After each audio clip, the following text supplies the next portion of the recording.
shutdown nos Estados Unidos. Além disso, temos aqui no Brasil uma preocupação muito grande com o fiscal, mesmo após a isenção do IR com todas as compensações previstas. O que será que o mercado está vendo? A gente ainda tem que pensar que setembro foi um mês muito bom para a Bolsa, subiu bastante, mas outubro já começa com grandes preocupações. Meu nome é Fernando Franklin e aqui descomplicamos o mundo financeiro, trazendo as informações mais relevantes no nosso resumo semanal de notícias.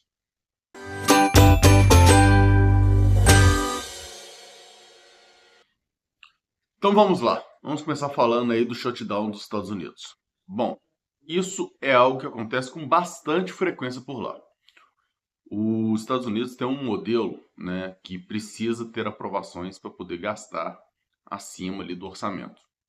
E de tempos em tempos, né, como todo país, acaba gastando mais do que deveria e precisa ficar pedindo bênção para o Congresso para poder aprovar. Só que os Estados Unidos têm uma possibilidade um pouco mais fácil de trabalhar, de cortar serviços essenciais do dia para a noite. No caso do Brasil, ou a meta seria estourada, né, e depois tentaria se ajustar a isso, ou ainda assim os serviços acabariam continuando, mas talvez com falta de alguma coisa. Lá você corta inclusive alguns cargos, né, e isso facilita demais. Né? Aqui você não consegue fazer esse corte de cargos de uma maneira tão simples. Mas eu acredito que vai ser resolvido, vai ser feito o acordo e ajustado para que o shutdown seja resolvido em o quanto antes. Como sempre acontece, né, de um lado ou de outro.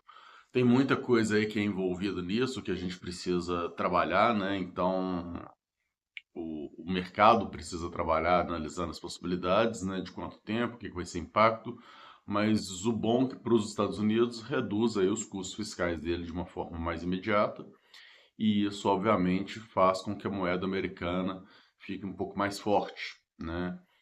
Para o nosso lado isso é ruim, enfim, né? Vindo aqui para o Brasil, acho que é o que a gente tem que pensar aqui um pouquinho mais. A gente tem no Brasil a aprovação da isenção do imposto de renda até R$ 5.000, com uma progressão até 7.350, né? Então, melhorou bastante a tabela de imposto de renda por aí. E, obviamente, isso é muito bem visto, porque isso é uma correção que precisava ser feito há muito tempo, né? Então, tem muito tempo já que deveria ter sido feita essa correção. O grande problema é como que a gente está fazendo isso, né? E aí a gente tem dois pontos importantes para a gente levar em consideração. Um primeiro ponto, que é o fato de que não atrelou a correção da tabela de imposto de renda ao IPCA ou ao IGPM ou a qualquer outro índice, né, para ter algum tipo de reajuste, não tem nada atrelado.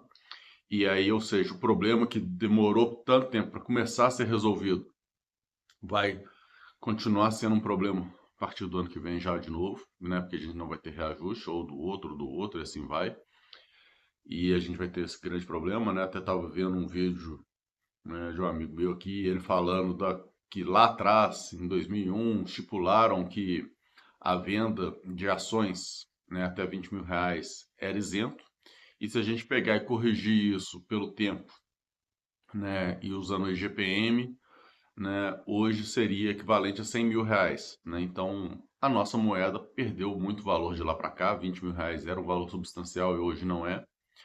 Por outro lado, talvez no caso especificamente da venda de ações, né, tinha um ponto mais importante de incentivar, né, o giro do mercado financeiro, né, num momento muito antes do atual, né? Então era outro cenário, né? Então talvez por esse lado não faça tanto sentido você reajustar e pode fazer até sentido acabar com isso porque não tem mais a tanta utilidade que nem tinha antes, porque realmente R$ 20.000 hoje não equivale ao que equivalia lá atrás, né? Mas enfim, isso é outra história, tomara que continue, né? Apesar que a gente já tem várias histórias aí da mudança dessas isenções e outras coisas desse tipo. Mas o grande outro problema que a gente tem, além de não ter um índice para reajustar a tabela do imposto de renda, é que a gente também não tem, né, uma fonte que seria um corte de gastos. A fonte para poder arcar com isso é um aumento de tributo, por outro lado, que no caso foi principalmente nos dividendos, né? E aí o pessoal fala, é nos dividendos para aquelas pessoas que recebem mais de 50 mil reais em um mês, que é um ponto, ou mais de 600 mil reais em um ano, que é outro ponto.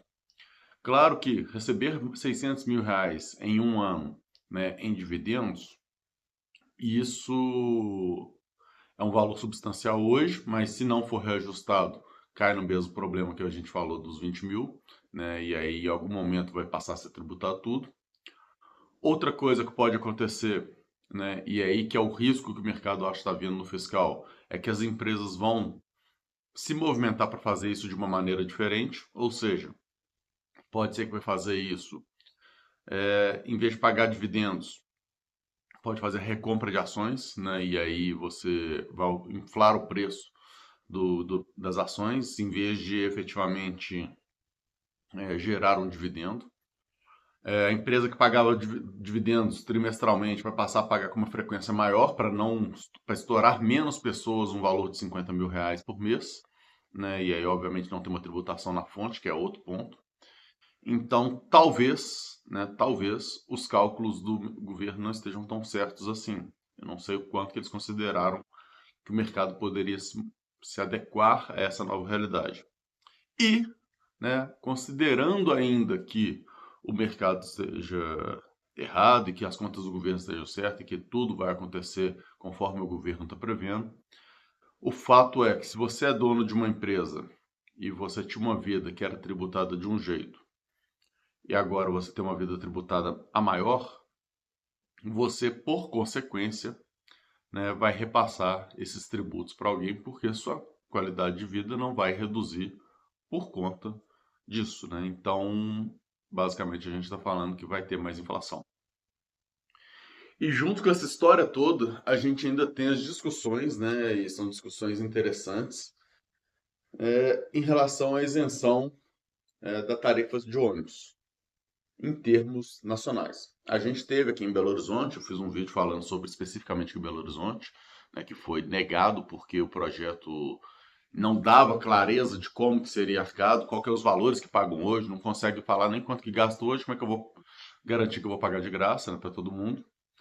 E eu acho que a situação é mais ou menos a mesma para o Brasil inteiro, além de diversas situações complicadas, né, porque a gente tem empresas, né, que hoje precisam fornecer o ônibus próprio e que tem mais 100 funcionários, por exemplo, uma Vale da vida, né, ela tem o ônibus próprio dela porque nas unidades que ela tem não chega ali o, a pessoa, né? A pessoa não utiliza.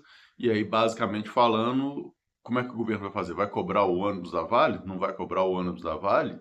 Né? Se cobrar, o custo dela vai duplicar. E, obviamente, né? Isso tem que ser repassado para alguém. E aí a gente tem diversos problemas. E numa Vale, claro que tem exportação, tem preço de minério, tal, mas, enfim, né? Pode perder empregos. Entre outras coisas que a gente vai ter aí de história. E fora que, quando a gente fala de Brasil, a gente está falando de um custo de 100 bilhões num Brasil que a gente não está achando dinheiro para poder fazer nada sem aumentar imposto. Então, é complicado, tem N coisas aí que precisam ser vistas, e eu acho que isso aí vai acabar só ficando rodando aí, rodando, e não deve aprovar por agora, né? Mas vamos ver o que vai acontecer. E isso não significa que eu não acho que o ônibus poderia ser gratuito, né? Porque, por exemplo, em Belo Horizonte a gente dá muito subsídio já para a empresa de ônibus, então ele já é muito subsidiado por nós, né? A gente já paga bastante imposto por isso, mas o formato precisa ser muito mais claro, muito mais transparente para a gente poder conseguir chegar lá. É isso, pessoal, que eu tinha para trazer hoje, né? Espero aí que tenha trago algumas informações para vocês. Não vou ficar enrolando aqui mais não. E muito obrigado e até a próxima. Tchau, tchau.